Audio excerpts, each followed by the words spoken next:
আসসালামু আলাইকুম। আমি নাহিদ আর আজকের ভিডিওতে আমি আলোচনা করব কোন শেয়ারের মার্জিন অফ সেফটি কি জিনিস এবং কোন শেয়ারের মার্জিন অফ সেফটি কিভাবে নির্ণয় করতে হয় বা কিভাবে বের করতে হয় এ বিষয় সম্পর্কে আজকে আমার ভিডিও। তো চলুন ভিডিওটি শুরু করা যাক। দেখুন, শেয়ারের মার্জিন অফ সেফটি বলতে বোঝায় কোন শেয়ারের ভবিষ্যতের দাম কত হতে পারে, তার চেয়ে কত কম দামে আমি বর্তমানে ক্রয় করতে পারি বা সেই শেয়ারটা কিনতে পারি, এটাকে বলা হয় শেয়ারের মার্জিন অফ সেফটি।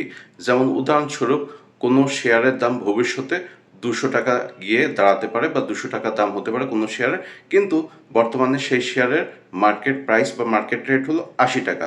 তো সেক্ষেত্রে 200 - 80, অর্থাৎ আপনি সেই শেয়ারটা 120 টাকা কমে আপনি সেই শেয়ারটা ক্রয় করতে পারছেন। তো এক্ষেত্রে এই 120 টাকা হলো সেই শেয়ারের মার্জিন অফ সেফটি। আর এক্ষেত্রে একটা কথা বলে রাখা ভালো যে কোনো শেয়ারের ভবিষ্যৎ দাম বা ভবিষ্যৎ মূল্যকে বোঝায়, ইংরেজিতে বলা হয় ইন্ট্রিনসিক ভ্যালু। তো এক্ষেত্রে প্রশ্ন হলো যে আপনি কোনো শেয়ারের ভবিষ্যৎ ইন্ট্রিনসিক ভ্যালু বা ভবিষ্যৎ মূল্য কিভাবে আপনি নির্ণয় করবেন বা বের করবেন। তো সেটা জানার জন্য আপনি চ্যাট জিপিটির সহযোগিতা নিতে পারেন। আপনি চ্যাট জিপিটিকে জিজ্ঞেস করতে পারেন যে, বা চ্যাট জিপিটিতে এটা লিখে সার্চ করতে পারেন যে calculate the intrinsic value of অমুক কোম্পানি। তো এখানে অমুক কোম্পানি বলতে বোঝায় আপনি যে কোম্পানির শেয়ারের ইন্ট্রিনসিক ভ্যালুটা দেখতে চাচ্ছেন বা জানতে চাচ্ছেন।